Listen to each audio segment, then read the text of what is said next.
bom dia, ou boa tarde, ou boa noite, né, para o horário que as pessoas estiverem assistindo, né? Isso aqui é mais um webinar, né, da Rede ProRio, né, baseado sempre nas publicações das edições do Caderno Desenvolvimento Fluminense, né, uma importante publicação que vem ocorrendo já há mais de 10 anos, né?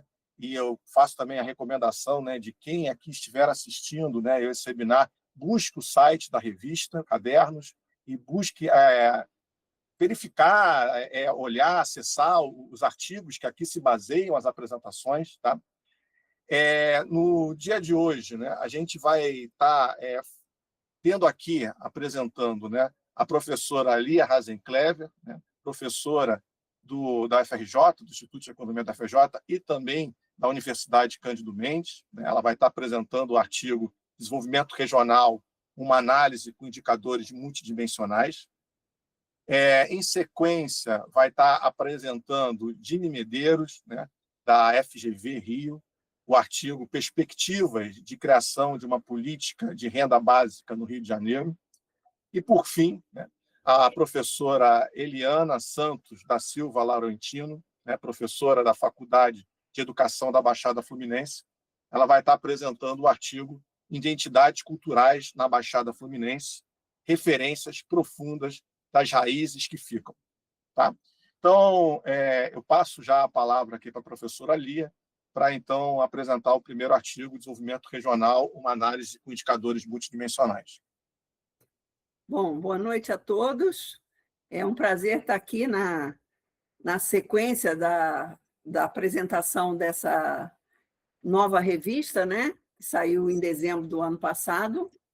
E, para nós, também sempre é muito positivo fazer uma conversa com vocês rápida, para vocês se interessarem pela leitura do nosso artigo. Então, eu pedi ao João para subir a apresentação.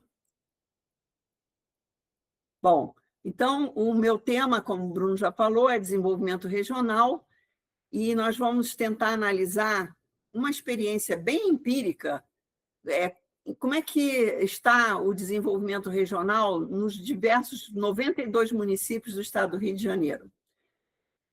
E, para passar, eu vou aqui, João? Eu não sei, aqui? Pronto. Então, a questão que se coloca no artigo, e que nós estamos procurando desenvolver uma pesquisa mais aprofundada do que esse artigo lá na Universidade Cândido Mendes, como é que a gente dimensiona o desenvolvimento. E, então, de saída, a gente tem que pensar que o desenvolvimento não é só crescimento econômico, mas o desenvolvimento tem outras dimensões. Né? E isso está inspirado no trabalho do Amartya Sen, principalmente, né, que criou o Índice do Desenvolvimento Humano, quando ele considerava que, se você não tiver acesso, principalmente à educação, né, e à saúde, você está limitado nas suas opções. Então, você não está sendo, vamos dizer assim, não basta você ter riqueza econômica para estar... como é que a gente pode dizer aqui? Esqueci a palavra. Está se beneficiando de uma qualidade de vida, né? E aí, depois, também, outra inspiração que nós tivemos também foi o Celso Furtado, que fala essa frasezinha, que o caminho de acesso a formas sociais mais aptas a estimular a criatividade humana e responder às aspirações da coletividade é que deveria ser considerado uma dimensão importante do desenvolvimento. E, por fim, um outro autor que é menos conhecido, que é o Georgescu Roegen, é um economista amaldiçoado, assim como Veblen, outro economista amaldiçoado, mas esse autor ele sempre falava que, se você não considerar a questão do desgaste provocado na natureza pelo próprio crescimento econômico, você não teria desenvolvimento sustentável, estaria destruindo, né, as possibilidades de desenvolvimento para as próximas gerações. E daí vai surgir vários conceitos em cima desse conceito do George Roegen, né? E nós estamos inspirados nesses autores. Pode, João. Então, o nosso problema é como a gente vai mensurar o desenvolvimento para a gente pensar um desenvolvimento não só econômico, mas também baseado no bem-estar humano, né? Então, a gente começa observando que os indicadores como o PIB per capita, que é bem tradicional, e também o IDH, do próprio, inspirado na Amartya Sen, ou mesmo a ideia do desenvolvimento sustentável, são adequados, né? Então, a gente observa que nesses indicadores, em geral, você tem uma ausência de verificar se a distribuição inicial de dotação de fatores, como renda e capacitações individuais, estão bem distribuídas, né? E o que eu estou querendo dizer com isso? Estou querendo dizer que, em geral, a gente já parte de uma situação desigual de desenvolvimento. E essa situação desigual vai implicar em prejuízo para o bem-estar humano, para a qualidade de vida. Então, mesmo que você tenha um crescimento econômico, que você tenha um crescimento da renda per capita, o desenvolvimento não vai ser, o desenvolvimento da qualidade de vida não vai ser alcançado. Então, essa questão da interdependência entre a obtenção de riqueza e crescente aumento de riscos ambientais, da escassez ecológica e das disparidades sociais, que é tradicional do sistema capitalista, né? Cada vez que o sistema capitalista avança, ele cria destruição ambiental e cria disparidade social. Então, essas questões que não são consideradas na análise econômica, né, são o nosso objeto intrigante de pesquisa. Então, a gente quer criar um indicador multidimensional de desenvolvimento, adaptado já de um outro autor, que é dois autores, o Costa e o Faviereto, que fizeram um artigo em 2023 para o Estado de São Paulo, para inferir o bem-estar e a qualidade de vida para o caso do Estado do Rio de Janeiro. Pronto, esse é o objetivo do artigo. Pode passar? Pode passar? Pode passar. Já passei, já coloquei metodologia. Eu já falei sobre isso. Desculpa. A base do nosso trabalho é o censo de 2010. E nós já fizemos recentemente um artigo com o censo de 2022, mas esse que eu estou apresentando para vocês é o censo de 2010. Então, o que a gente fez, né? Como eu falei para vocês, a gente pegou como base inicial o IFDM, renda e emprego, que é um indicador econômico, né, tradicional, e acrescentou dois outros indicadores, né? Um índice de Gini de renda domiciliar per capita, que mostra que a base inicial não está bem distribuída, tá? E o outro, percentagem de famílias cadastradas no programa Bolsa Família, que também é um indicador que mostra, né, quanto mais pessoas em Bolsa Família, pior é a distribuição de renda, né? Então, você está tendo que fazer política para resolver esse problema. Depois, o indicador saúde e educação do indicador IFDM, que é o indicador da Firjan, né? A gente acrescentou dois outros indicadores. Um é a percentagem de domicílios com características de entorno inadequada, né? Porque a gente sabe que os bairros, né, a cidade, ela também tem uma distribuição desigual de como é que os bairros podem estar se beneficiando das amenidades, né? O pessoal da área mais urbana e regional chama de amenidades. Então, amenidades seriam uma boa infraestrutura, um excelente transporte, né? Esgotamento sanitário e tudo isso. E um terceiro indicador, que a gente já entra com uma questão vamos dizer assim, mais relativo ao indivíduo, né? Percentagem da população declarada de raça preta, parda ou indígena, aí tem uma conversa com a Eliana, né? Residindo em ambiente com esgoto a céu aberto, né? E no IFDM não tem nada sobre sustentabilidade. Então, a gente usou, nesse caso, né, aí a gente tem 1, 2, 3, cada um vai ter 3 indicadores.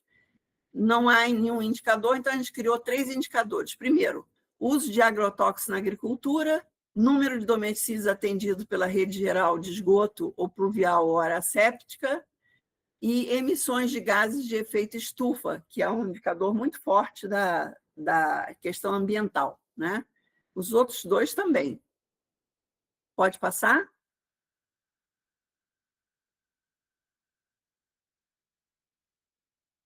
Pode passar? Bom, então, nós temos aqui os resultados. A gente trabalhou com mapas, né? E cada mapinha aqui, nessa dimensão econômica, é um daqueles indicadores. Esse aqui é o do IFDM, esse aqui é o indicador do Gini, domiciliar, e esse aqui é o da Bolsa Família. E aí a gente classificou, as coresinhas aqui significam essa legenda, olha, os municípios que têm desempenho superior em cada daqueles indicadores é verdinho, o que tem desempenho intermediário é amarelinho e o que tem desempenho inferior é vermelho. Tá? Então, como vocês veem, conforme a gente vai vem do ponto de vista até da cor, né? Vai incluindo novos indicadores. Por exemplo, Campos dos Goytacazes, que eu vou focar aqui, que vai ser mais rápido, só focar aqui, aonde eu tenho a minha pós-graduação. Campos dos Goytacazes tem um verdinho, indicador superior de renda e emprego, tá?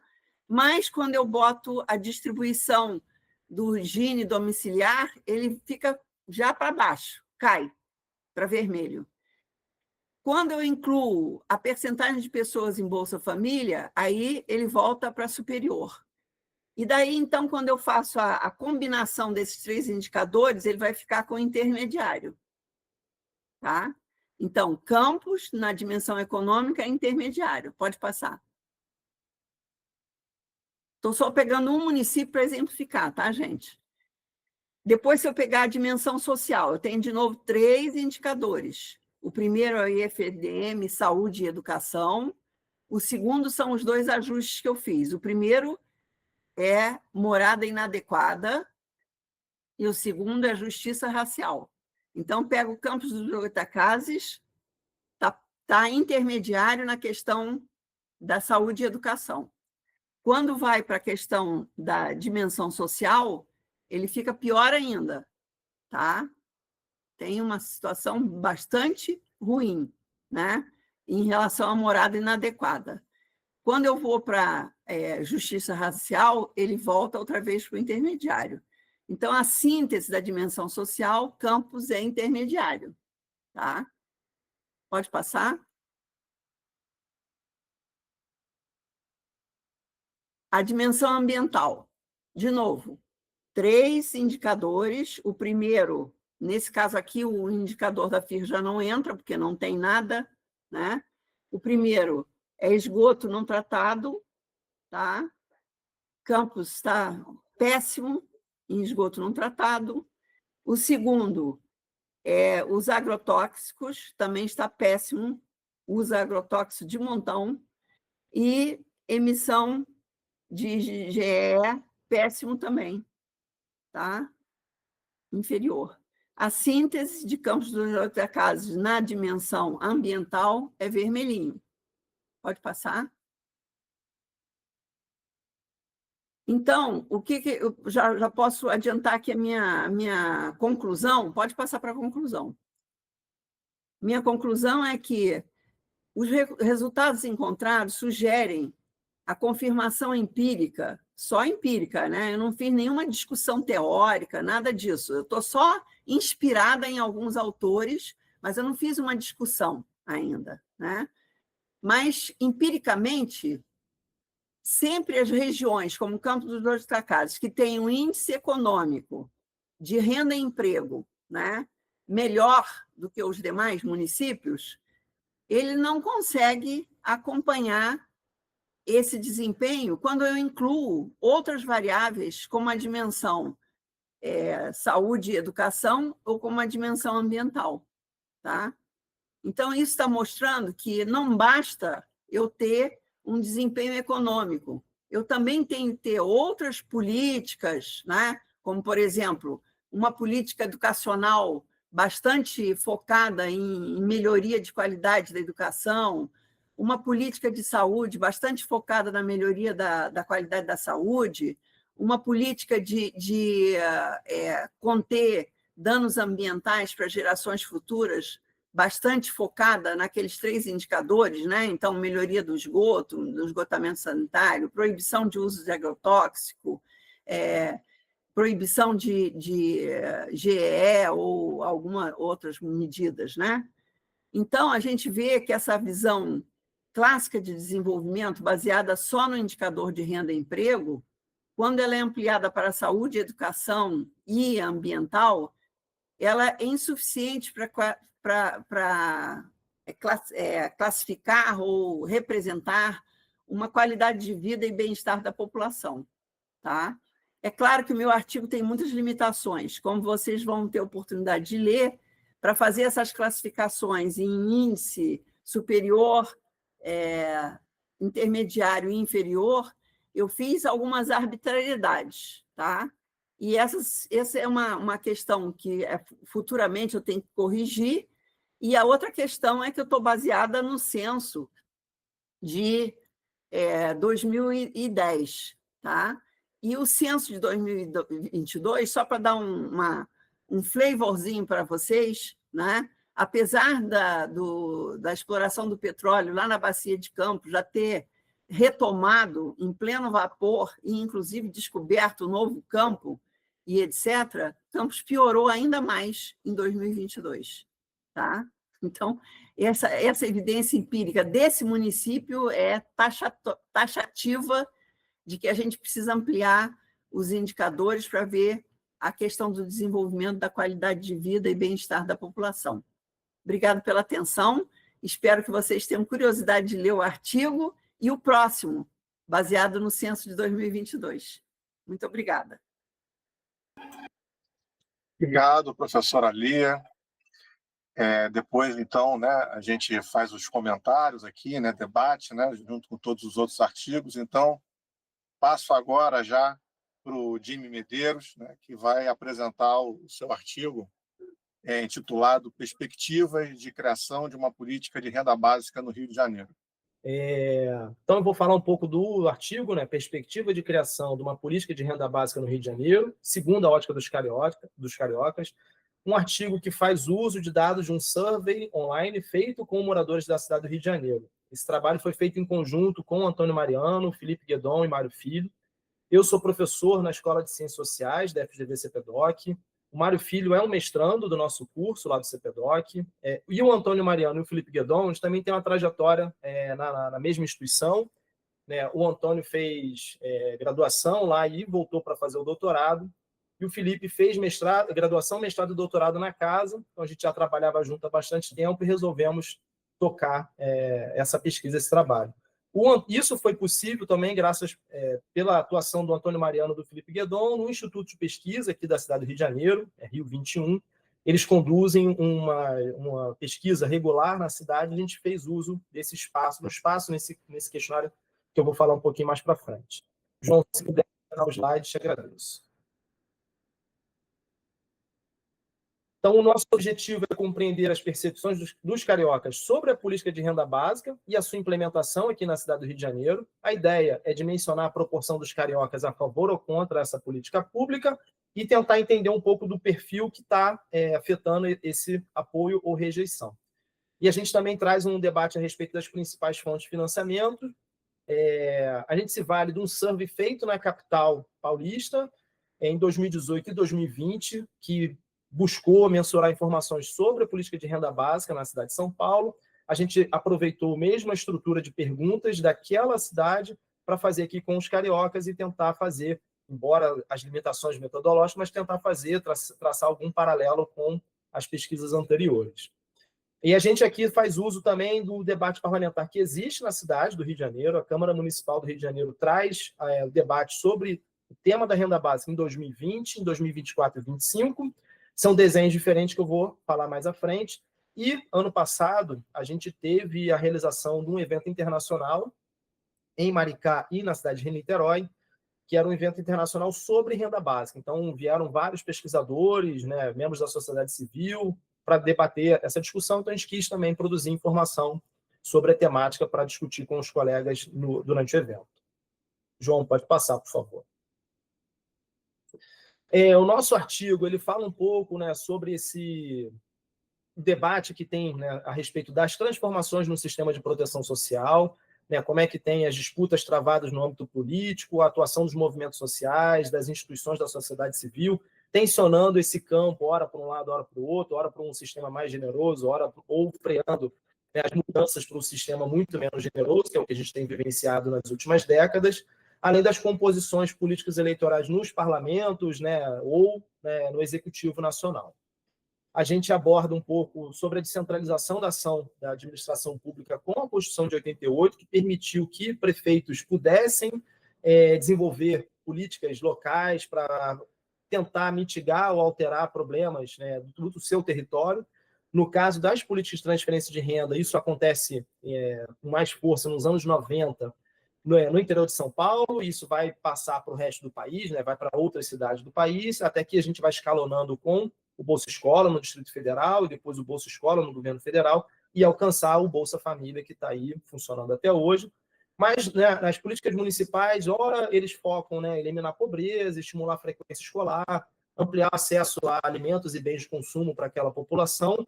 E aqui no Rio de Janeiro, esses argumentos têm sido utilizados por algumas prefeituras, mas também na ideia de estimular a demanda no comércio local, a geração de empregos, porque as políticas de transferência de renda municipais do Rio de Janeiro têm feito uso da moeda social local. Então, essa moeda tem que ser utilizada dentro do município, em estabelecimentos comerciais que estão cadastrados no banco comunitário. Então, tem um fator diferente do que a gente vivenciou na década de 90. E a gente aqui, no artigo, aciona algumas publicações acadêmicas que fizeram uso de surveys sobre Bolsa Família, sobre renda básica, mas, basicamente, o que a gente encontrou era sobre Bolsa Família. Então, João, por favor, passar. A nossa grande questão também, que tem uma ausência de dados nacionais, regionais e, no nosso caso, local da cidade do Rio de Janeiro, sobre a percepção do carioca, do morador da cidade, em relação à política de renda básica, né? Se existia um debate na Câmara e no Poder, né, Executivo sobre a criação dessa política pública, a gente entendeu que faltava aí, incluir um agente importante nesse tema. Só um pouco de contexto. Em 2020, no âmbito da pandemia, a renda básica foi muito acionada no campo político para tentar mitigar os efeitos da pandemia, né, e do isolamento social. A Câmara Municipal no Rio de Janeiro aprovou uma política que era chamada de renda básica na cidade do Rio de Janeiro. O prefeito vetou essa política e a Câmara Municipal derrubou o veto do prefeito, que então estava governando a cidade, e depois ele não implementou a política. E aí tem uma mudança de gestão, né, no Executivo Municipal. O novo prefeito, na época, também achou que não tinha necessidade de implementar essa política, porque já existia uma outra transferência de renda municipal chamada Cartão Família Carioca. Mas, em 2024, a Câmara Municipal retoma o debate sobre essa política pública, e agora com uma abordagem diferente, chamada Carioquinha, porque agora implementaria o uso da moeda social digital, como tem em Maricá, Niterói, enfim, outras cidades que a gente encontra aqui no estado do Rio de Janeiro. Esse seria um desenho muito parecido com o que a gente encontra em outras localidades. No Brasil, é importante, né, a política de renda básica de cidadania, ela foi sancionada em 2004, mas ela nunca foi implementada, e essa é uma lei que foi criada uma antes ou uma depois da criação do Bolsa Família, e aí há um entendimento de que elas são concorrentes no campo da assistência social, ou elas podem funcionar de forma combinada, que é o nosso caso aqui dos autores desse trabalho. Pode passar, por favor, João. A nossa análise está se valendo dessa, que a gente chama, né, de onda fluminense de políticas municipais de transferência de renda. O que diferencia é muito a existência do banco comunitário, da moeda social digital, que fica restrito ao território do município, né, Macaé tem até uma diferença que fica restrita ao distrito ou bairro que a pessoa reside, então tem uma outra limitação ali. Mas a gente tem um conjunto de cidades que criaram isso, Maricá em 2013, depois a política vai sendo transformada em 2015, 2019, enfim, até o que a gente encontra hoje. Niterói criou em 2020 uma renda básica temporária, e aí depois muda para 21 e inicia em 22 a moeda social Araribóia, enfim, Cabo Frio tem, Itaboraí, Saquarema, Iguaba. Outras cidades foram se inspirando até no que Maricá desenvolveu e criando de acordo com as suas particularidades. Mas, além desses casos que já estão, né, em funcionamento, a gente tem lei aprovada em Petrópolis, já teve uma experiência em Silva Jardim, tem aqui em Rio das Ostras e tem no Rio de Janeiro com essa discussão também. Pode passar, por favor, João. Esses são os autores, né, os trabalhos que a gente acionou, e a gente traz aqui um pouco dos dados, né, dos resultados que esses autores estão discutindo. No caso do primeiro trabalho, lá da Lavina, Escobo, Altenberg, Weide e Mendes, a gente traz aqui para essa apresentação, mas no artigo tem outras informações que esses autores discutem no livro. Aqui a gente aciona os dois resultados que estariam dialogando com a renda básica, não diretamente porque não menciona a renda básica, mas o apoio é baixo, né, para essas duas perspectivas de beneficiar toda a população. No caso dos outros trabalhos que estão ali embaixo, eles focam na discussão do Bolsa Família, né? Uma publicação de 2009, outra de 2019, e aí a concordância, a adesão ao que o Bolsa Família oferece ou proporcionou para a nossa população e para o nosso país já é muito maior do que o trabalho de 2014, que fala, nesse caso, do aspecto de ser universal, né? Então, tem cuidados que a gente tem que entender. E aí vale olhar para a experiência dos casos das municipais aqui no Rio de Janeiro, nenhum é universal como é proposto a renda básica, e aí isso é uma discussão. Alguns acadêmicos entendem que, nesse caso, não seria uma renda básica, dado que viola uma condição essencial, né, da política de renda básica, ser universal, incondicional, individual, regular e em dinheiro, né? Então, quando é focalizado, não seria, mas outros autores vão entender que o uso mais flexível, fluido do termo renda básica não seria um problema, uma vez que está oferecendo aí melhores condições de vida, melhor bem-estar para a população. Mas, enfim, vamos avançar para a gente olhar para os dados da pesquisa que a gente, de fato, se empenhou aqui para esse artigo. Então, João, por favor. A pesquisa feita pela Rio 21, né, a 9ª edição do monitoramento que esse instituto realiza na cidade do Rio de Janeiro, ele é regular, temporalmente. A gente pediu a inclusão de 3 novas questões, né, para falar sobre a política de renda básica na capital fluminense. Então, é um survey online conduzido por esse instituto entre os dias 11 e 13 de março. Ele tem 2.303 respostas. Essa amostra foi ponderada pelas características da população, e aí usando dados do censo 2010, né, sexo, idade, faixa, idade em faixa, zona da cidade, cor ou raça dos entrevistados. Né? Então, um survey online tem uma limitação, né, exclui pessoas que não fazem uso da internet, enfim, para o questionário chegar até essa pessoa. Então, essa é uma limitação que a gente tem, mas é uma forma de viabilizar a coleta desses dados. Então, por favor, João. E aí, primeiro resultado que a gente tem é percepção, né, de apoio à aversão à criação da política de renda básica na cidade do Rio de Janeiro, dados de 2024, a gente traz para o mesmo gráfico os dados da pesquisa feita pela Rede Nossa São Paulo em 2018 e em 2020, lá na capital paulista. E aí é interessante a gente entender um pouco do contexto, né? Lá na cidade de São Paulo, né, o apoio, a adesão à criação dessa política em São Paulo era de 55% em 2018 e passa para 77% em 2020, e aí tem contexto não só em São Paulo, mas no mundo todo. Aí quando a gente vai fazer a pesquisa aqui no Rio de Janeiro em 2024, já se passou um tempo, já diminuiu, né, a adesão, né, a agenda pública dedicada a esse tema, mas mesmo assim a gente tem um resultado muito positivo, né? 47% dos cariocas são a favor, 29% se diz contra, e o que a gente tem aqui que chama atenção é que 24% não soube opinar sobre essa temática. Em São Paulo isso é muito menor, em relação, olhando para 2020 e 2018, e aí eu acho que tem um contexto de 2020, né, era um conceito, um debate, um termo presente na agenda pública que a gente estava passando naquele momento, mas também tem a atuação do Eduardo Suplicy naquele contexto, naquela cidade, para chamar a atenção dessa política pública, o que a gente não tem no Rio de Janeiro.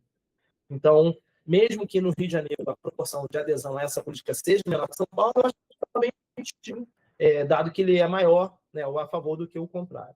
Então, por favor, João. E aí a nossa proposta aqui é tentar pegar o resultado do Rio de Janeiro e começar a comparar com as características dos entrevistados para a gente entender um pouco da dinâmica, o que faz o perfil de quem é mais favorável e o perfil de quem é mais contrário.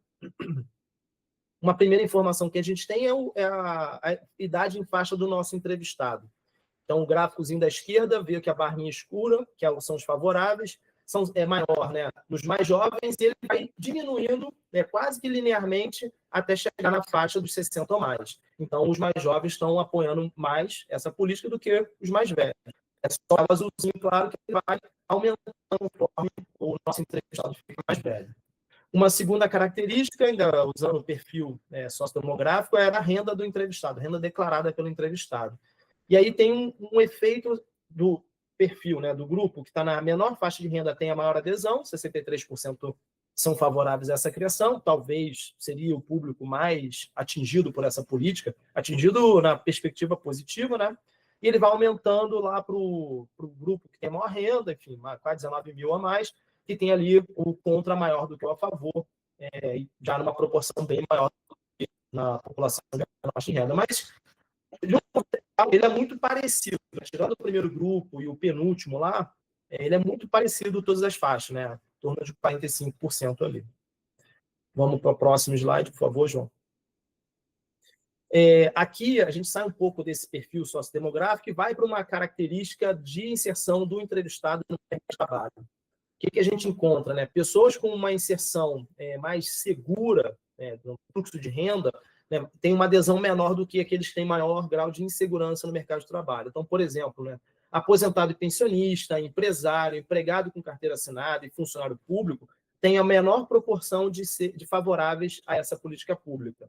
Se a gente comparar com os que têm maior proporção de favoráveis, como empregado sem carteira assinada, estudante que não trabalha, né, e está tentando ingressar no mercado de trabalho, o desempregado, trabalha por conta própria, vão ter as maiores proporções de apoio à criação dessa política pública. Então, a gente está entendendo um pouco aqui o que está fazendo pender mais para um lado ou para o outro. Mas, mesmo assim, né, tirando o aposentado e pensionista, que está abaixo do 40%, e o estudante que não trabalha, o empregado sem carteira assinada, que está acima lá dos 60%, os outros têm um percentual muito próximo entre eles. Mas, mesmo assim, escalonou bonitinho, considerando esse fator de maior estabilidade no fluxo de renda. Vamos lá, por favor, João, passar para o próximo. A gente traz aqui a avaliação do prefeito, na esquerda, e a avaliação da gestão da assistência social da prefeitura, né? Tem uma relação positiva, quanto melhor avalia tanto a prefeitura quanto a gestão da assistência social, maior a adesão a essa política pública. Mas a gente ficou muito... A gente trouxe o resultado, traz a discussão, mas a gente ficou muito na dúvida, e aí o que poderia explicar, né? Se é a avaliação do prefeito ou da assistência social que explicaria ser a favor ou contra, ou o contrário também. Então, a gente não vai aprofundar muito nisso, não, mas eu acho que era bom trazer aqui para a nossa apresentação. Então, vamos passar para o próximo, que aí vai trazer uma nova dimensão. Aqui é a outra pergunta que a gente incluiu no questionário, era perguntando qual é a melhor forma de financiar o benefício da política de renda básica no Rio de Janeiro, e a gente traz os dados da política da pesquisa de São Paulo de 2020, né? Tem duas grandes categorias que têm maior adesão, tanto no Rio quanto em São Paulo, que é cobrar mais impostos às pessoas mais ricas, o que faria em ajudar a reduzir a desigualdade nos dois localidades, o que é uma dificuldade para a prefeitura, né, cobrando uma contribuição de empresas privadas, tem uma adesão menor, usar dinheiro de fundos municipais já existentes, também tem uma adesão grande. Nesse caso aqui, é uma saída sem muito comprometimento, uma vez que o dinheiro já existe, o dinheiro está disponível, então não vai afetar o bolso de ninguém, né, inicialmente. Então, é fácil escolher essa. Por exemplo, a próxima, né, aumentar impostos municipais como IPTU para todos, a adesão é muito baixa, ninguém quer aumentar o imposto para si, mas quer para o rico, enfim, quer para os fundos, né, não teve nenhuma discussão de tentar encontrar uma solução. Tem essas duas opções. Então, vamos ver o próximo slide, por favor. A gente tira a pesquisa de São Paulo e traz os dados do Rio de Janeiro, olhando especificamente pela faixa de renda. A primeira lá é do total da amostra. Para a gente que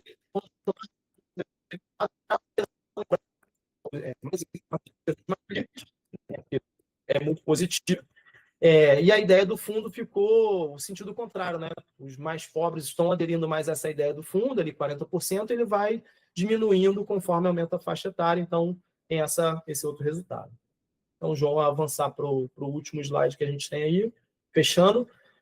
A pesquisa identificou que o carioca ele é mais favorável do que contrário à criação de uma política de renda básica, assim como a Câmara Municipal fez em 2020, mas depois não atuou com tanta ênfase em 2024 ou 2025, colocou o projeto na pauta, mas não abriu para discussão depois. Tem uma diferença de 18 pontos percentuais, o que é bem significativo, né? Quanto mais novo, maior o apoio à criação da política de renda básica no Rio. As zonas centro e zona norte apoiam mais do que a zona sul e zona oeste. Quem tem renda familiar de até um salário mínimo, o apoio é maior do que todos os outros. Uma inserção, né, no mercado de trabalho mais instável configurou maior apoio à renda básica, e esse financiamento ficou baseado em dois aspectos: mais impostos mais ricos, que a gente vê que é dado pela renda, e o uso de recursos em fundos municipais, que inicialmente não afetaria o bolso de ninguém, então a gente encarou como uma saída pela positiva. Enfim, o nosso trabalho é isso, convido todos a lerem lá o artigo, tentar encontrar algumas discussões mais interessantes do que utilizado aqui na apresentação. Então, agradecer, Bruno, excelente convite, muito bom compartilhar com vocês aqui um pouco dos nossos resultados. Obrigado, Jimmy, pela apresentação. Passo agora, em sequência, para a professora Eliana Laurentino, que vai apresentar o artigo Identidades Culturais na Baixada Fluminense, referências profundas das raízes que ficam.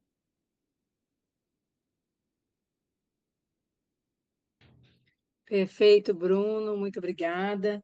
Agradeço já, né? Deixa eu colocar aqui no modo apresentação. Acho que foi. Agradecer o convite, dizer que é uma alegria estar aqui com vocês, poder partilhar e falar um pouquinho desse artigo, né? E também ouvi-los e fazer essa troca, eu acho que é um momento importante.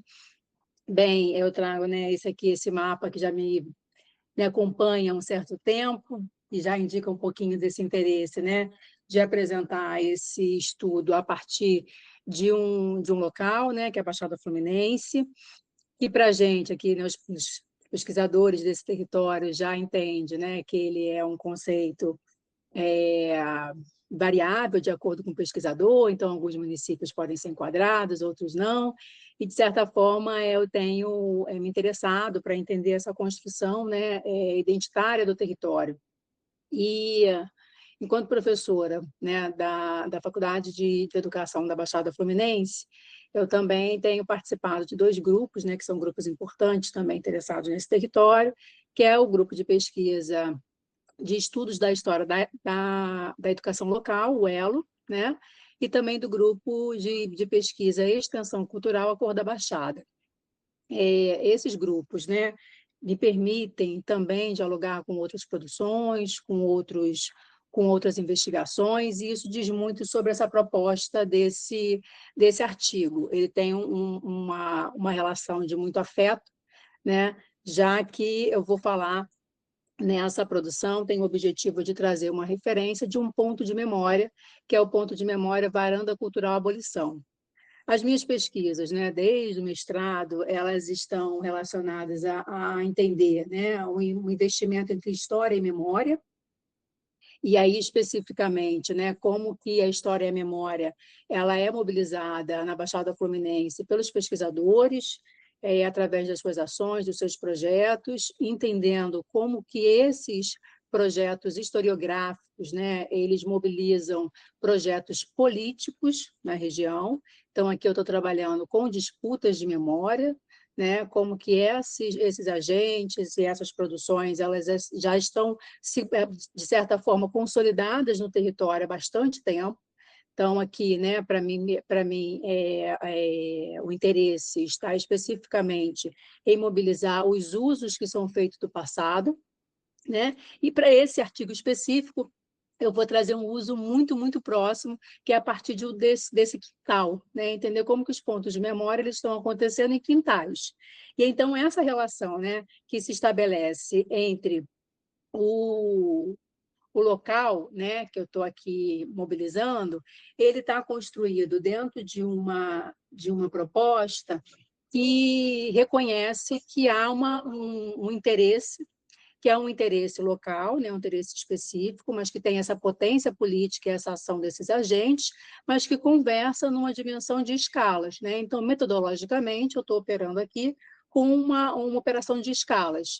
Então, entender como que as políticas públicas nacionais elas vão impactar nessas políticas públicas estaduais e como que esse local está conversando com isso, e especificamente como que esses agentes aqui do território, que em sua maioria eu estou identificando, né, muito interessados com esses usos do passado, mobilizam essa construção de leitura e ações dos seus projetos políticos no território. O que eu pude observar, né, ao longo dessas pesquisas é que o patrimônio é uma chave importante, né? E aí eu trouxe aqui um trecho de uma definição realizada por jovens e que foi analisada, né, pelo Mário Chagas, pensando como que esse patrimônio faz parte dessa construção coletiva, dessas relações de comunidade.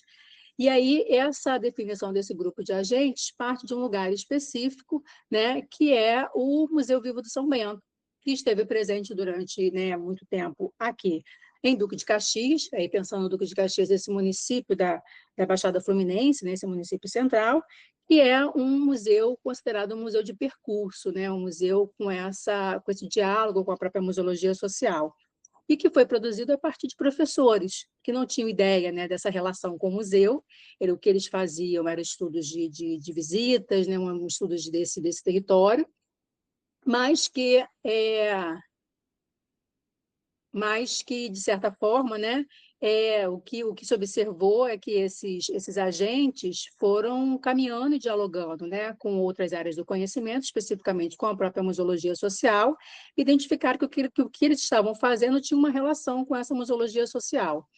E aí, o que a gente observa, né, é que esse lugar aqui, no Museu Vivo do São Bento, esse museu de percurso, ele tem uma certa particularidade, né?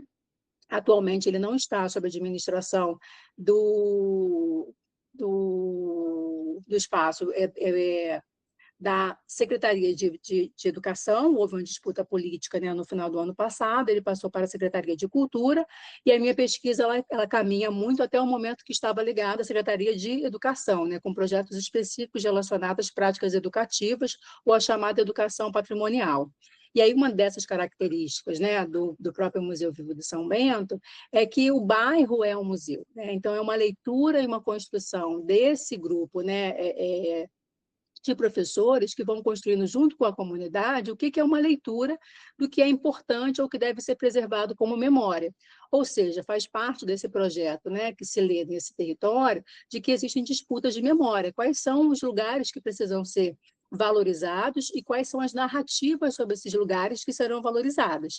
E isso conversa muito, né, com esse ponto de memória varanda cultural abolição, já que o IBRAM, né, a partir de 2009, criou uma política pública de investimento para uma certificação de espaços específicos que se reconheciam como lugares de memória.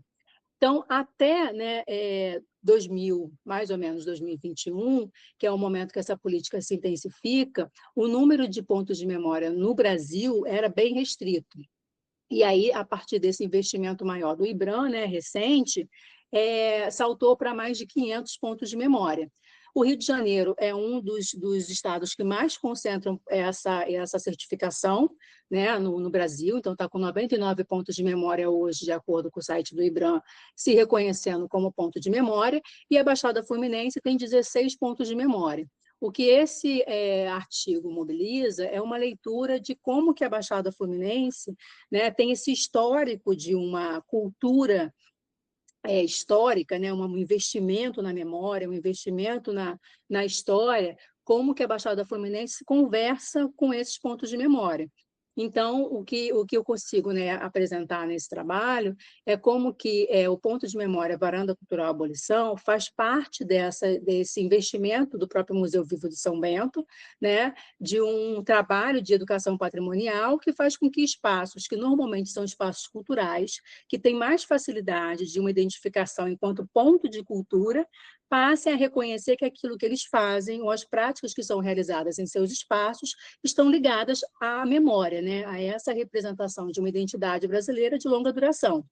O Varanda Cultural Abolição, né, que foi certificado a partir de 2021, também está nesse grupo, na Baixada Fluminense, que se reconhece, né, como aquele que promove a difusão de valores de memória do grupo, que tem uma relação mais de uma gestão democrática com essa comunidade, né, que tem esse intercâmbio, aquilo que o próprio IBRAM mobiliza. E eles realizam nesse espaço práticas especificamente da capoeira. E aí, esse artigo, né, para mim, ele tem uma relação muito afetiva, porque é uma pesquisa que eu já acompanho tanto do próprio Museu Vivo de São Bento, né, e a produção histórica na Baixada Fluminense, essa relação que se dá em escalas, como que esses agentes nesse lugar estão conversando, né, com essas políticas públicas relacionadas ao patrimônio, e como que isso implica em ações diretas, né, no território, né, considerando que a luta e que esses agentes entendem que o direito à memória, né, é um caminho para a busca de outros direitos. Eu chego nesse ponto de identificar, né, os pontos de memória, chamando a atenção para esse aspecto específico que o próprio Museu Vivo do São Bento trabalhava, que é o museu, que é o aspecto de entender que esse espaço, por exemplo, lá nesse bairro, ele é considerado patrimônio. E aí, o que é patrimônio para eles, né? É entender que esse lugar aqui recupera a memória de mulheres de luta pelo direito à moradia. E o Varanda Cultural Abolição também está em um espaço de ocupação. E esse espaço mobiliza, né, levantar uma série de objetos e uma série de referências que estão dentro dessa prática. Nesse caso, né, os primeiros moradores da onde hoje está o ponto de memória era o seu Sebastião e a dona Valeriana, que são uma representação também, né, de um território marcado por um estigma de moradores nordestinos, e que o ponto de memória mobiliza, né, a identificar essa pesquisa é chamar a atenção que tem outros moradores de diferentes regiões que compõem esse local, como o seu Sebastião e a dona Valeriana, que são de Minas Gerais, né, mas tem moradores do Pará, também do Nordeste, como que isso permite uma leitura dessa diversidade do território e como que eles possibilitam, né, apresentar esse lugar como lugar também de luta de construção, de busca dessa ocupação do local e de manutenção dessas práticas culturais. O trabalho, né, fez um interesse de investimento com esses primeiros moradores do local, né, com entrevistas com esses moradores, então tem trechos um pouquinho no artigo, apresenta aqui, né, o que não cabe lá no artigo, mas um pouco desses bastidores, desse levantamento de material, de entrevista. Essa é a filha do seu Sebastião e da dona Valeriana, e toda a documentação que ela mobiliza, né? Diante do tempo que acaba sendo mais curto também, só para chamar a atenção da potência que tem, né? A proposta desse artigo é chamar a atenção da potência que tem esses espaços que se reconhecem como pontos de memória para a construção de acervos, para leituras de acervos e para possibilidades de estudos e pesquisas a partir do território. Então, há um diálogo direto, né, desses espaços também, um interesse direto de acompanhar a relação desses espaços com as escolas próximas, a leitura que elas fazem desses espaços, né, mas também mobilizar um reconhecimento desses locais enquanto aqueles que são guardiões de certas memórias que não estão visibilizadas. Então, acho que é um pouco dessa proposta, né, que o artigo mobiliza. Aqui estão alguns dos objetos levantados, né, e a produção que foi feita a partir desse espaço do Varanda de Memória, a construção que se estabeleceu, né, desde esse princípio, e como que esses quintais, né, que são localizados esses pontos de memória, conseguem estabelecer essas relações com a produção de conhecimento. Acho que é um pouco isso, Bruno. Ficar por aqui, a gente a gente conversa um pouco mais. Obrigado, Eliana. Então, bem, pessoal, então a gente já fez as 3 apresentações, né? Então, agora aquele espaço de debate entre os autores, né? A ideia, claro, são trabalhos de diversos matizes, né? Diversos escopos diferentes, mas como, né, citando o próprio Celso Furtado, que a Lia citou na apresentação dela, né? Ou seja, né, o desenvolvimento é isso mesmo, né? Então, é buscar fazer esse encontro desses diversos pontos de partida e diversas dimensões. Então, por mais que seja um trabalho, e é bom isso, a diversidade dos temas, aqui é um pouco a ideia de tentar chegar também a algum denominador comum de como um trabalho pode estar conversando com o outro, né? Então, eu abro um pouco já primeiro para vocês, né? Qualquer coisa eu me animo aqui, faço algum comentário também, mas eu acho que é de bom tom deixar primeiro os autores aqui, de alguma forma, se manifestarem, né? Agradecendo mais uma vez aí pelas excelentes contribuições. Alguém quer começar? Então, tomando aqui a palavra, aproveitando o espaço, Sim. eu acho também, o Bruno colocou muito bem, né? Os 3 trabalhos são bem diferentes, partem de pontos de vista muito distintos, mas discutem aspectos muito próximos, né? Todos estão preocupados com a questão da qualidade de vida e bem-estar da população, né?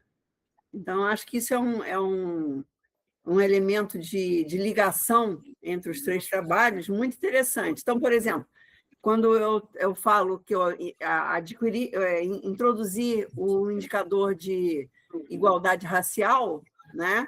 Eu poderia estar dialogando com Eliana, que está fazendo um trabalho também de valorizar uma identidade racial, né? Como é que se chama? Das capoeiras e etc., que eram utilizadas pelos escravos como forma de liberdade, né? Então, casou com a Marcia Sen também. Então, é bem interessante esse aspecto. Posso até usar, posteriormente, o artigo da Eliana, mostrar como isso realmente ocorre, né? Visto de uma outra perspectiva, mais memorial, histórica, né? E o Jimmy, né? O artigo do Jimmy também dialoga muito bem comigo, como eu mostrei lá perfeitamente. Se eu incluo nos indicadores a questão da distribuição domiciliar de renda ou a questão do Bolsa Família, eu imediatamente vou observar que a qualidade de vida ou o bem-estar da população não está sendo atingido só pelo indicador de riqueza, que é basicamente renda e emprego, né? Então, também tem um diálogo bem interessante com o trabalho do Jimmy. Obrigada. Olha o Rodrigo entrando aí. Bem-vindo, Rodrigo. Olá, pessoal, tudo bem? Olá. Tudo Duplamente, Rodrigo, parabéns aí pela revista e pelo bebê.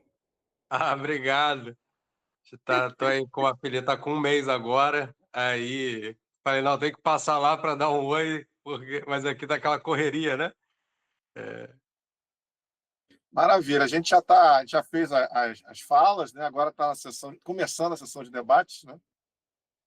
Mas, enfim, faça uma fala inicial, se quiser, Rodrigo, que a gente edita, bota no início também. Depois, na hora da gravação, a gente acerta. Ô, Bruno, só queria passar mesmo para registrar a importância, né, dessa iniciativa da Rede ProRio, do esforço que vocês têm para organizar esses web seminários, né? A gente está nessa luta aí, né, pela articulação institucional do Rio, de pesquisa. Então, todo espaço que a gente tiver é sempre muito rico, né, da gente conseguir fazer esse tipo de discussão. E esse aqui, né, é um espaço aí que acho que já tem uns 3 anos, né, que a gente tem, pelo menos que eu estou acompanhando, já tem 3 anos e, enfim, é muito importante a gente valorizar essas iniciativas aí. Eu até faço aqui eco com uma coisa que a Lia tinha comentado com a gente, que hoje o esforço das revistas elas terem citações, né? Ou seja, dos artigos de fato serem visualizados, acessados. E eu acho que iniciativas como essa tendem a ajudar a chegar mais longe, né?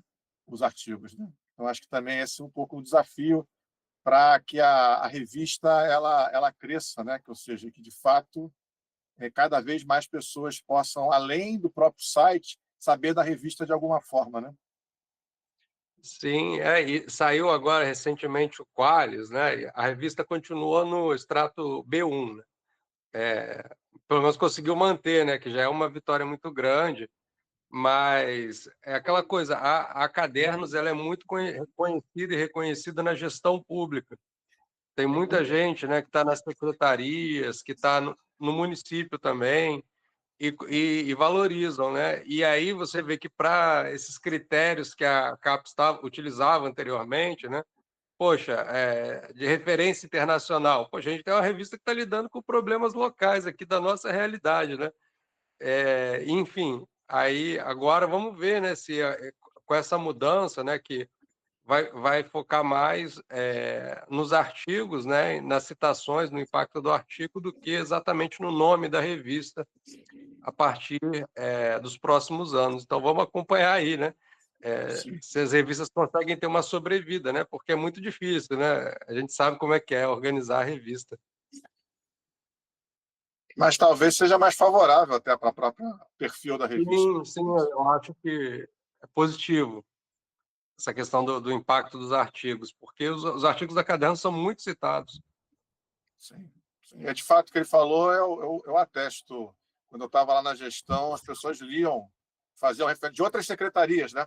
Quando iam debater com a gente, eles tinham lido assuntos associados àquele debate que ia fazer com a área lá do planejamento na Caderno, né? Tinham lido artigos de lá. Então, de fato, isso eu acho que é um grande ativo da revista, né? Ela, de fato, está sendo... Que é o nosso esforço, né, Lia? De que os intelectuais da academia não sejam vistos como pessoas que estão na academia, né? De fato, eles têm um lado prático também, né? Para a política pública, né? Para ter esse diálogo, né? É bem legal mesmo. Tomara que isso cada vez seja mais aprofundado aí. Mas beleza, Rodrigo. Não sei se você quer mencionar mais alguma coisa. Não, só deixar um abraço aí para todos vocês aí. Bom final de evento. Obrigada, Rodrigo. Obrigado, Rodrigo. Jimmy, quer tentar de novo aqui a fazer a fala? Vamos lá. Não desista. Consegue me ouvir ou não? Sim, acho que sim. Aproveita enquanto está dando certo.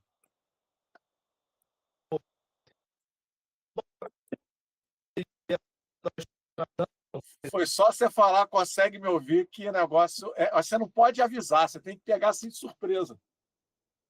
Cara, é verdade. Não sei o que está acontecendo. Não sei se você quer tentar pelo celular, não sei. Às vezes você acessa pelo celular, eu acho que é a última... Eliana, você quer fazer alguma fala aqui, enquanto eu acho que o Jimmy vai tentar? Tentar ser breve, né? Até eu tinha visto agora aqui no chat, acho que eu me estendi na fala, né? Durante a apresentação. Não, isso aí era para ele. Isso aí era para o Isso era o Jimmy, não era é? você, não. E eu fiquei perdida. Depois, quando eu olhei, eu falei, gente, acho que eu já me perdi no time, né? Dei uma pequena cortada também na fala. Mas o que a gente tem conversado aqui desde o início sobre o que a professora Lia apresentou, né, em relação à revista, aos novos indexadores e as cobranças e tudo mais, né, é uma coisa que me interessa muito, é algo que eu tenho muito envolvimento, que é o que eu defendo, né, essa potência, isso que a gente está falando aqui, que pode ser o nosso calcanhar de Aquiles, por ser muito barrista, né, do local, eu acho que, assim, é o que eu tenho defendido nas pesquisas, que é a potência do local, e talvez esses indexadores, ou essa nova forma de acesso, ela tem a possibilidade, né, de uma leitura daquilo que parece que é do Rio de Janeiro, que, pelo contrário, para o campo da história, né, a gente sempre teve uma leitura muito grande de Rio e São Paulo como referências, né, de história do Brasil, e não. Eles nunca se colocaram como regionais, né? Rio pela sua potência política e São Paulo principalmente pela potência econômica.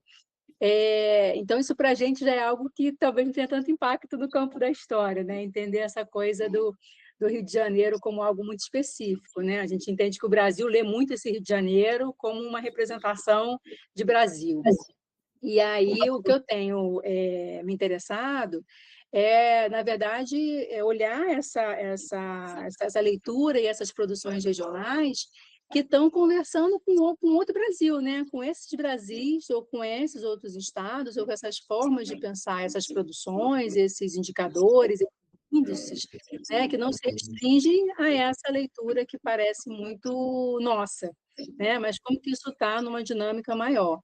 E aí o trabalho, tanto da Lia quanto do Jimmy, né, me chamou muito a atenção nesse sentido desses indicadores, daquilo que eu estou olhando a partir aqui, né, dessa produção de história, dessa luta, desses movimentos, no caso da Baixada Fluminense, desse processo de autoconstrução, dessa busca de direitos, né, e como vocês observam isso nesses indicadores e nessas políticas, e até a forma de reconhecimento, como o Jimmy, né, apresenta no trabalho, né, de aceitação ou não aceitação, né, como que isso tem um lugar do quanto essas pessoas estão se lendo também, né? Estão se vendo nessa dinâmica. Então, acho que eram 2 pontos que eu queria chamar a atenção, do que eu acho que nossos trabalhos conversam muito, né? Concordo com a Lia, nossos trabalhos conversam muito nesse sentido, porque eles falam dessa potência do que é o regional, do que é o Rio de Janeiro, né? Mas nessa dinâmica de Brasil, né? Nessa relação, né, ampla. E o quanto que isso reverbera mesmo nesse cotidiano, que a gente consegue ver nesse local, né? Aquilo que esse recorte que a gente mobiliza, não seria possível, de repente, olhar nesse todo, mas que tem muito diálogo. Então, acho que é um pouco do que me chama a atenção, né? E entendo que isso também, essas novas métricas, né, de avaliação, eu espero que sejam favoráveis. Eu lembro que quando saiu, né, o dossiê, uma das coisas que mais me instiga era a proposta de conversar com esses trabalhos que conversam, né? E algo que a gente realmente acaba ficando muito limitado diante dessas métricas de avaliação acadêmica, né? No congresso recente a gente falava isso, pessoas não iam publicar no evento porque precisavam de uma pontuação X e Y na revista X e Y. E a gente perde de produção, né, de possibilidade de ler esses trabalhos, de conversar do que aconteceu em determinado evento. E, enfim, espero que a gente possa manter, né, alinhado esse interesse em comum de temas que conversam, né, sobre determinadas temáticas, e que as métricas nos ajudem a manter esse tipo de produção, né, conversando. Maravilha. Jimmy, vamos lá. Comentário, né? Acho que foi bem interessante nessa de que a gestão lê, né, o caderno, e isso foi um dos meus interesses, de mandar aqui o artigo para a revista. Porque eu acho que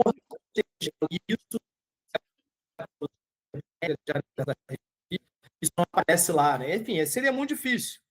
A avaliação das revistas fica muito olhando para o campo acadêmico. Beleza, é a proposta dele, mas a gente perde um pouco desse, reverberar um pouco, sair um pouco do espaço da academia e tentar ir um pouco para a vida real, que é ali um pouco da gestão. E aí os nossos trabalhos dialogam muito com essa perspectiva. E eu queria, assim, ouvir um pouco da Lia. Gostei muito do seu trabalho, Lia. Eu fico encantado com o trabalho empírico de análise de dados. Queria que você falasse um pouco da cozinha da sua pesquisa, assim, que software vocês usaram, como é que foi a dificuldade ou facilidade de manipular esse tipo de dado. E aí um pouco do que você, no final, foi se desculpando da limitação, né, dessas escolhas arbitrárias que a gente tem que escolher quando vai montar os indicadores, né, que você tem um ponto de corte, quando é superior, intermediário, inferior. Se vocês fizeram algum teste de mudar para cá ou para lá, isso teria um impacto muito grande no resultado que vocês encontraram, entende? E eu sofro dessa dor, né, dessas escolhas arbitrárias, tem que ser esse ponto, e é esse ponto. Queria te ouvir um pouquinho sobre isso. E você, Leandro, também gostei muito da sua proposta, do trabalho, da história que você traz aqui do seu artigo. Né? Acho que eu vou pegar os dois para ler, porque, de fato, chamou atenção. Queria que você falasse um pouco, e aí você mostrou, né, algumas pessoas, eu fiquei pensando assim, no território, você mostrou, tornou concreto algumas pessoas que transitam do seu objeto para a gente. Queria que você falasse um pouco, assim, da adesão da população do território com um ponto. Né? E aí, assim, como é que é? São mais do que esses personagens, tem outros, enfim. E aí a sua escolha para essa apresentação centrou nessas pessoas. Era um pouco sobre isso. Ok. Então, Jimmy, por enquanto, na verdade, nós começamos essa pesquisa, né? Foi em 2024, tá? E, por enquanto, a gente, em termos de resultados, esse artigo que a gente tem aí no Caderno de Desenvolvimento, né? E o outro que nós fizemos agora em cima com o censo de 2022. Então, visivelmente, para pegar Campos dos Goytacazes, né, ele piorou ainda mais, porque apesar dele estar indo naquela época bem em termos de renda e emprego, ele perdeu muito em renda e emprego recentemente, né? Não melhorou em saúde e educação, nem ambiental. Então, ficou pior ainda, né? Então, a síntese de Campos dos Goytacazes no final acaba sendo intermediário, né? Fica complicado. Mas, enfim, aí a gente começou a fazer alguns testes. O primeiro teste que a gente está fazendo é se a gente fizer uma classificação dos municípios para não ser tão arbitrário, passando todos eles para fazendo uma, como é que a gente diz, uma transformação logarítmica, né? E aí vai equalizar mais essas diferenças, né? Esse é um primeiro teste. O segundo teste é a gente trabalhar com média, em vez de 2, quem tiver 2 vai para pior, quem tiver 1 vai para intermediário e etc. Então, trabalhar como média. Só que isso aí dá um trabalho muito maior em termos do banco de dados, porque eu não me lembro agora de quantas variáveis são, mas você tem ali 92 municípios, para cada município você tem 6 indicadores, né? Não, 6 não, 9 indicadores, tá? Porque cada dimensão tem 3 indicadores, né? E mais a síntese, 4. Então, é um batalhão de coisas, né? Aí começa você ter que trabalhar, então a gente está até... eu faço essa pesquisa junto com outros 2 autores. Uma é a Caroline Miranda, que foi minha bolsista já desde iniciação científica, depois passou para dissertação e doutorado, né? Ela foi tudo orientada na UFRJ, né? E ela agora, a gente conseguiu para ela, de 2024 e 2025, uma bolsa de pós-doc, então ela está me ajudando nessa pesquisa.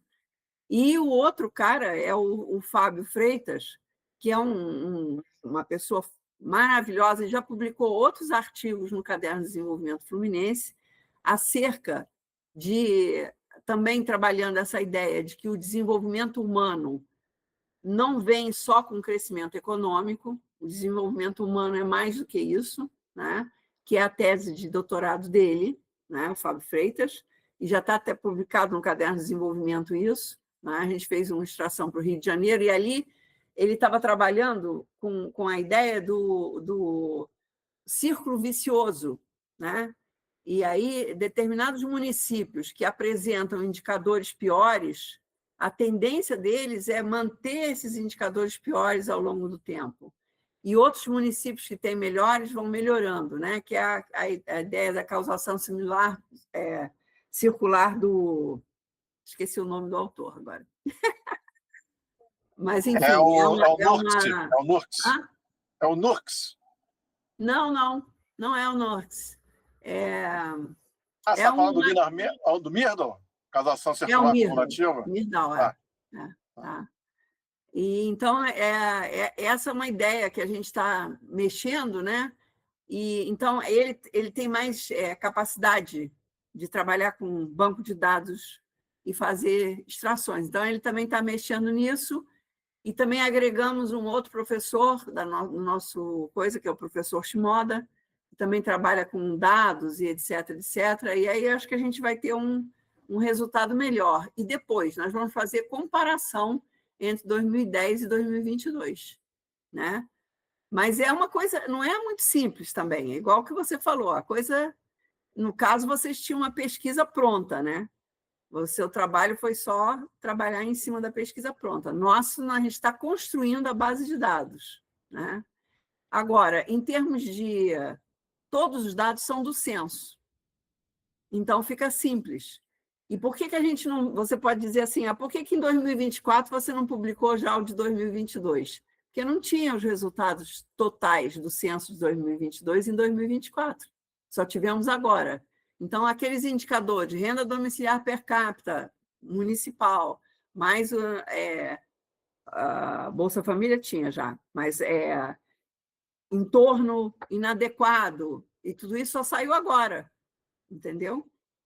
Então é isso, essa coxia que você está perguntando, né, da pesquisa, ela é bem complicada, né?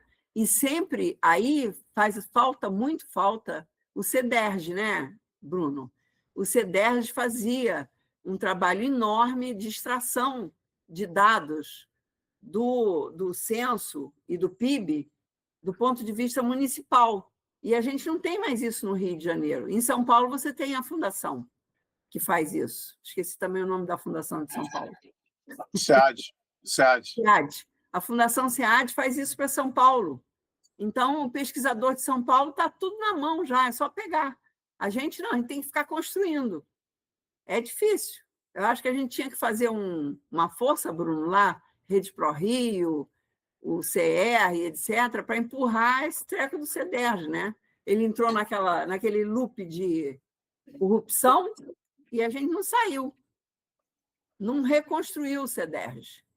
A gente sabe, né, como essa questão do marco de poder no Rio de Janeiro é sempre um desafio, né? Porque não falta a qualidade técnica. Nesses trabalhos aqui mostram, né, quantos pesquisadores, né, quanta construção já de um pensamento organizado, estruturado, né, se pode ser aproveitado, né? Aí, como é que isso de fato se transforma em instituição é um desafio de uma coalizão política, né? Que aí transcende um pouco só a gente ter uma ideia, né? Fazer um projeto, né? Um modelo, né? Institucional e tudo, né? De fato, tem que construir o interesse político para isso, né? Eu acho que aos poucos, né, Lia? Eu acho que a gente vai ali ao Sísifo, né? A gente vai carregando a pedra, né? Se dá umas derrapadas, a gente sobe de novo com ela. Aos poucos, eu acho que, pelo menos acho que de 10, 15 anos para você falou, né? Até uma revista que está consolidada, né? Revista Cadernos, né? Já tem esse estímulo a um conjunto, né? Uma comunidade de pesquisadores estarem cada vez mais produzindo para o debate de Rio de Janeiro, né? Tem a experiência do Fórum de Reitores, né? Que o nosso colega Mauro Osório está capitaneando, né? Então também isso está estimulando, né? Uma unidade, né? das universidades, pelo menos das universidades públicas, né? Para buscarem ali também estarem juntas, né? Uníssonas, né? Construindo ali falas públicas, organizando eventos, enfim.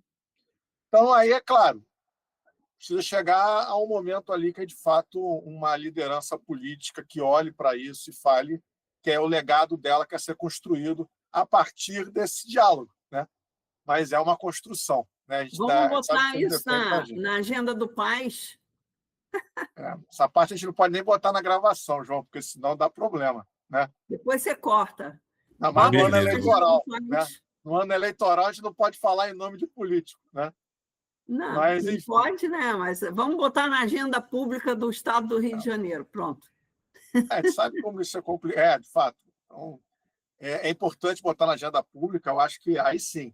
Esse ano é um ano que o debate sobre Rio de Janeiro tende sempre a ganhar força, né? Anos eleitorais sempre são anos que, de alguma forma, há uma atenção, inclusive da mídia, né? Você sabe, já estão lá aquela coisa de agenda, né? Qual é a agenda? Quais são os desafios, né? E com certeza, né? Aqui não é palavra solta, né? O desafio institucional é imenso, né? O Rio tem que se reconstruir institucionalmente, mas tendo a noção, como você mencionou ali, que também, no caso do Rio, é um pouco mais perverso isso, porque não é que as instituições antes eram fortes e se enfraqueceram. Elas sempre foram um desafio ali, né? Nunca foram consolidadas. Né? Se você pegar nem nos melhores anos da Fundação CID, ela chegou perto de ser uma fundação, o SEAD, ou a Fundação João Pinheiro, lá de Minas Gerais. Minas Gerais, né? Ou seja, então também não é assim ter uma saudade, né? Acho que o desafio, de fato, a gente construir mesmo, quase do zero, algumas coisas ali, num momento que alguma dessas fundações que a gente tem como referência, elas também estão se enfraquecendo, tá? Porque os outros estados o IBGE também está se enfraquecendo. Pois é.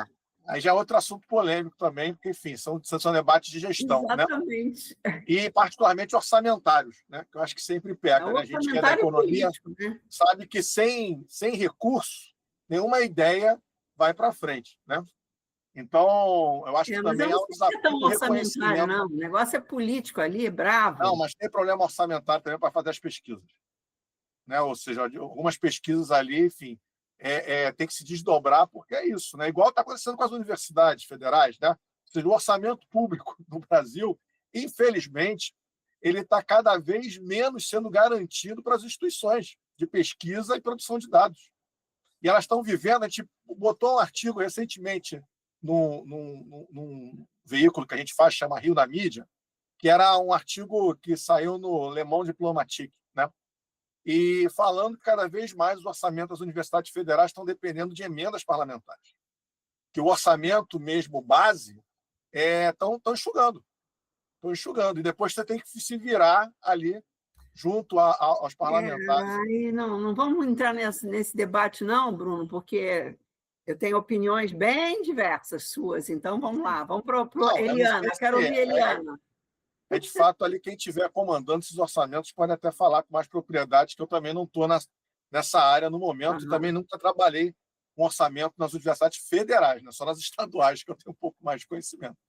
Mas eu sei que... Não, as federais também estão. Agora, eu não sei, as pessoas aceitam emenda parlamentar em vez de parar a universidade e não falar, sim. não Aí vou você está andar falando mais. das formas de luta, né? As formas de luta, Então, né? É claro. é a fome com a vontade de comer, né? Você vai se acostumando com uma lógica que vai cada vez ficando mais problemática, né? Mas beleza. Era só um comentário para dizer que esse desafio institucional aí, nessas áreas de produção de ciências, de produção de dados, né? Eu enxergo muito isso aqui, sem fazer uma fala muito longa, de que o Brasil ele está ainda com enorme esforço, acho que é um debate totalmente aberto de construção de planejamento público, né? A gente não avança nisso, infelizmente, né? Não faltam boas cabeças, não faltam boas ideias, não faltam modelos, mas ainda não se consolidou os instrumentos de planejamento público, né? Ou seja, propriamente uma gestão baseada na produção de metas, de acompanhamento. Então, ou seja, quando eu vejo, aí já falando um pouco aqui, dialogando com vocês, quando eu vejo um trabalho como o da Lia, eu sei o quanto que é importante esses indicadores síntese, né, para o diálogo com a mídia, para o diálogo com a gestão pública, né, porque eles facilitam o acompanhamento, né? Claro que há todo esse esforço de montar eles, né? Que é o que a Lia está fazendo ali, que é, de fato, um esforço de fazer os pesos, né? Pesos e medidas, como ponderar, né? Mas quando você constrói aquilo, né? Você ainda está, como você falou, nos processos contínuos de melhoramento, de aperfeiçoamento, quando você consegue chegar num estágio ali que você fala, pô, tá legal, ele é muito útil para o debate público. Ele é extremamente útil para o debate público, né? Facilita a compreensão e a comparação, o ranqueamento, né? A Firjan tem alguns indicadores síntese, né? Que estão aí consolidados, né? Estão sempre sendo usados pela mídia, né? Os índices Firjans, né? Para as municipalidades, né? E a gente sabe que também tem algumas críticas ao próprio índice Firjan, aqui, deixando claro isso, né? Porque é sempre um debate em aberto. Mas eu acho que é muito importante, até particularmente porque esses indicadores que a Lia está trazendo, eles são, de fato, multidimensionais, né? O da Firjan eram meio caixinhas, né? Era um para a saúde, um para a educação, um para o financeiro, né? Aqui, no caso, você está chamando a atenção que o debate tem que buscar integrar, né? No indicador ali que valorize particularmente as questões mais associadas ao bem-estar, à sociedade, à questão ambiental. Eu acho que isso é uma agenda e é o fundamental nos dias de hoje, né? Ou seja, a gente entender que a gestão pública tem que somar economia com o problema ambiental, com o problema do bem-estar, né? Então, cada vez mais esse assunto que o Amartya Sen já trazia lá, eu acho que hoje é inescapável, né? Então, comemoro, espero que esse indicador cada vez mais se melhore e que, como, né, o Rodrigo aqui já mencionou, né, outros mencionaram, que seja lido, né, o artigo na revista, porque eu acho que pode contribuir bastante para o debate. Uma recomendação que eu faço é buscar, talvez, conversar lá com a equipe do PED, né, do Planejamento Estratégico do Governo do Estado, né, que é uma equipe técnica da CEPLAG, porque ela construiu uma série de indicadores lá, e então também, às vezes, pode ser um indicador desse pode ser usado, né, dentro ali das missões de desenvolvimento que eles criaram, né? Eu contribuí ali no início desse processo, né? Mas o fato é que esse plano estratégico ele está vigente por 8 anos. Então, está sempre em busca de indicadores de síntese, indicadores de acompanhamento. Então, pode ser, né? Claro que aí teria que ter um estudo ali, né? Um debate com a galera técnica ali, mas eu acho que vale a pena ali você buscá-los, né? Ok, boa dica. Quem está à frente ali, eu acho que você deve conhecer parte de quem está à frente, claro, tem outras pessoas em cima, mas quem está à frente ali na área técnica de gestão de carreira é o Leandro Damasceno, que inclusive foi ali, fez pós-graduação no Instituto de Economia. Tá? Se você não tiver o contato, eu tenho, mas também a Renata tem. Tá? Então, Tá. a próxima ali, eu acho que vale a pena sempre essa... Eu acho que esse que é o mais importante, né? Tem que chegar na gestão pública, tem que ser usado, né? Tem que ser debatido para acompanhamento aí das políticas. Tá? Sobre o Jimmy, eu só queria comentar, porque eu queria mais destacar aquela questão das sugestões, de onde tirar o dinheiro. Né? Eu acho que isso é sempre palpitante. Queria trazer aqui para esse ponto de polêmica, né? Porque eu acho que me preocupa muito aquilo ali, né? Porque a gente percebe a dificuldade que hoje a gente tem como sociedade de pensar além do próprio umbigo. Né? Você percebe que você transfere sempre para o outro o ônus. Né?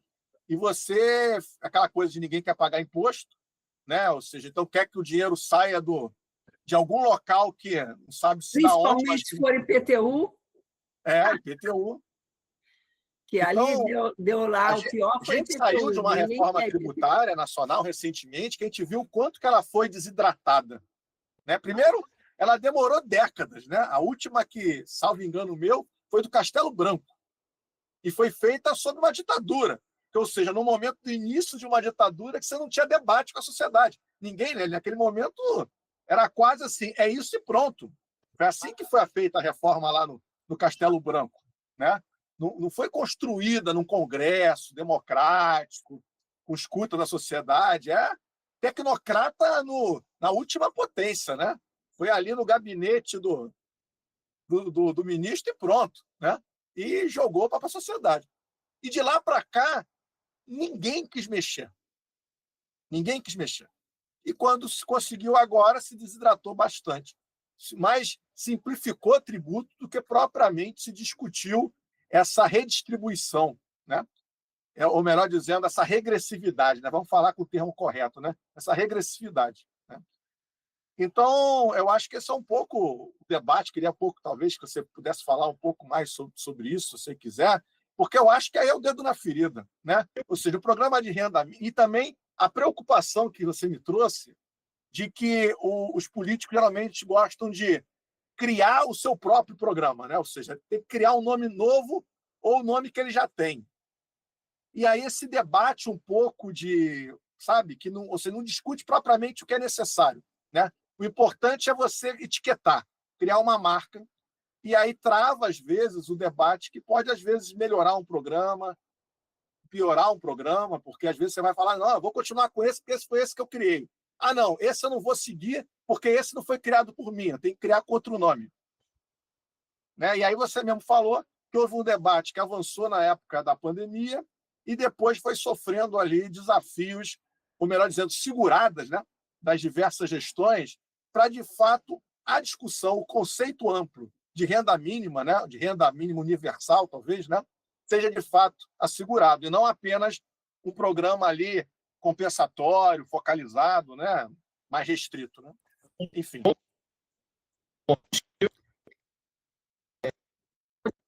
Do carioca, né, do cidadão comum, opinar sobre o tema que eu acho difícil dele saber opinar.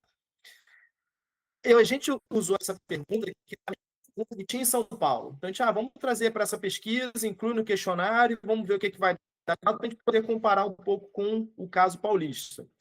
Então, a gente não podia nem inventar muitas perguntas, porque o questionário que o Rio 21, né, aplicava não poderia crescer muito para a gente não atrapalhar a pesquisa deles. E aí, que era o nosso interesse, vamos aprofundar. Então, esse é um ponto. Mas é isso, ninguém quer assumir a responsabilidade. Ou vai para um fundo qualquer, né, e aí não tem nenhum prejuízo para ninguém, ou cobra do Rio. E aí você tocou num ponto da reforma, por exemplo, taxar grande fortuna. A dificuldade que o Brasil teve de ele está achando grande fortuna. Então, qualquer outra pessoa tem um imóvel, vamos dizer assim.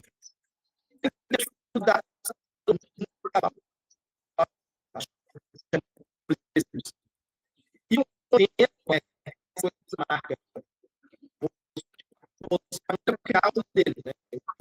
Da Bolsa Família, que é um programa sagrado no Brasil, né? Ele é um sagrado para fora do Brasil. Para que você vai precisar mudar o nome? Tem uma outra publicação que eu fiz, junto com uma colega, que a gente analisou os programas nacionais de transferência de renda na América Latina numa perspectiva histórica.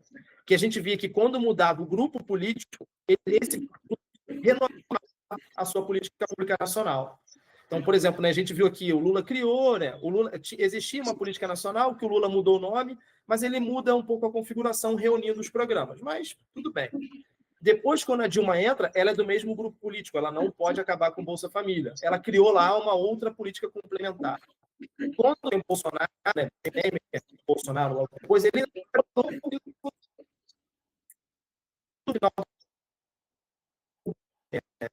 a família o grupo pelo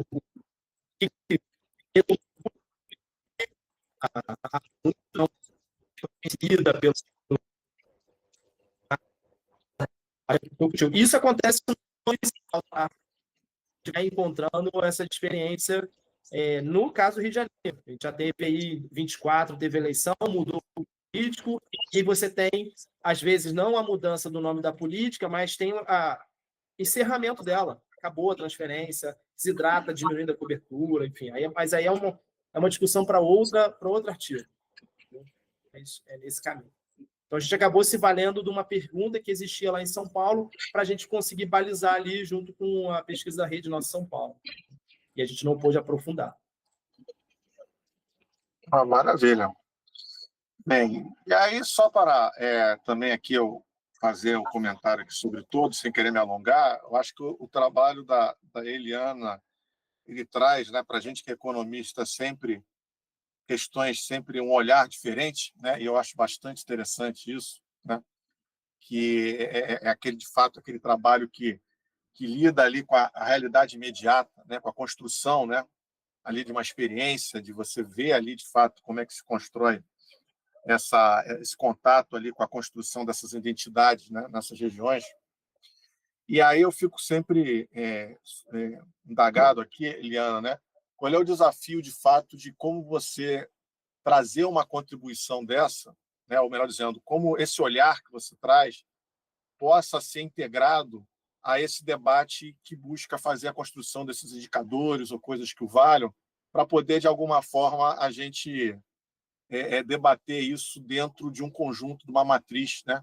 Conjunta, né?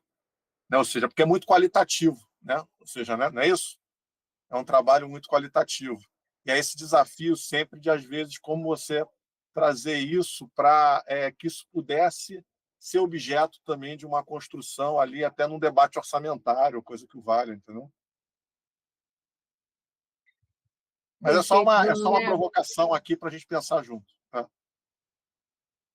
Perfeito.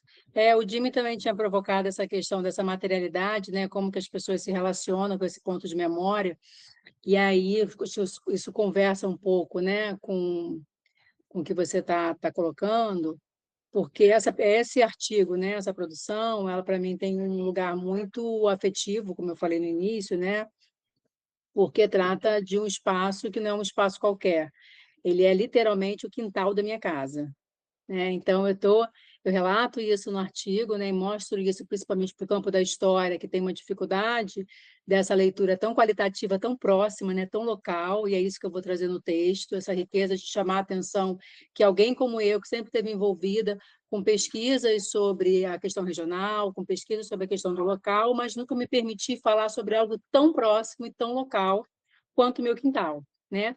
Então, Jimmy, essa materialidade, ela se dá com esses moradores, né? Que por isso que foi possível fazer uma pesquisa que ela já vinha, né? Na verdade, produzir esses dados, ou levantar esse material e fazer um indicativo disso que eu estou trabalhando hoje, tanto como projeto de extensão, né? E também inserido em um projeto de pesquisa, que é o meu projeto de pesquisa sobre a potência dessa relação entre história e memória no local, né? Como se estabelece, e aí talvez, né, conversando com isso que o Bruno está falando, como que esses dados eles possibilitam a gente reconhecer nessa longa duração, nessa historicidade, os processos de luta desses territórios, né?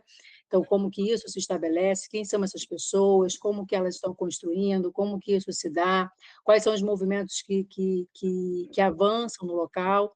E aí eu tenho feito uma leitura especial, né, para como que esses historiadores daqui do território, chamando a atenção que há uma cultura histórica, né, e trabalhando com esse conceito de cultura histórica como um grande guarda-chuva, mas pensando na relação de história e poder, como é que isso se dá, como que a produção de conhecimento histórico é um indicador de poder, e como que isso se materializa nesse cotidiano, né, através de ações que esses historiadores estão mobilizando, que geram referências de memória desse local, mas que estão relacionadas às buscas desses diversos direitos, né, que é o direito à moradia, em especial, o direito à cultura, o direito à saúde, o direito à passarela, como que isso se dá ao longo do tempo no território.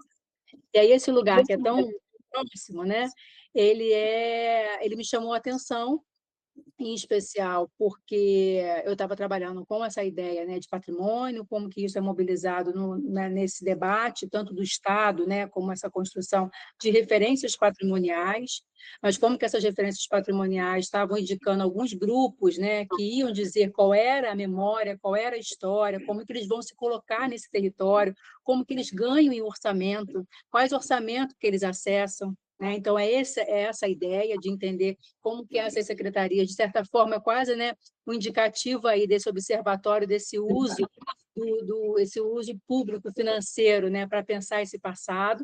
Então, a minha pesquisa, tanto na tese, ela está relacionada ao Instituto Histórico do município, né, que se constrói dentro de um período que é o período da ditadura militar. Então, ele tem um uso específico de uma materialidade, uma referência da cidade de Duque de Caxias, que não é qualquer nome, né? Então, como que esse instituto histórico, que em sua maioria, esses institutos municipais estavam localizados, né, mobilizados pela própria sociedade civil, ele é construído, e aqui em Duque de Caxias, com essa população, né, gigantesca no estado, uma referência importante, né, no sentido político, como que Duque de Caxias ele é construído em 73 e ele está até hoje ativo dentro da Câmara Municipal da cidade, né? E como que naquele momento em que a cidade de Duque de Caxias, com poucas outras referências no estado, estava sobre uma intervenção, né, militar,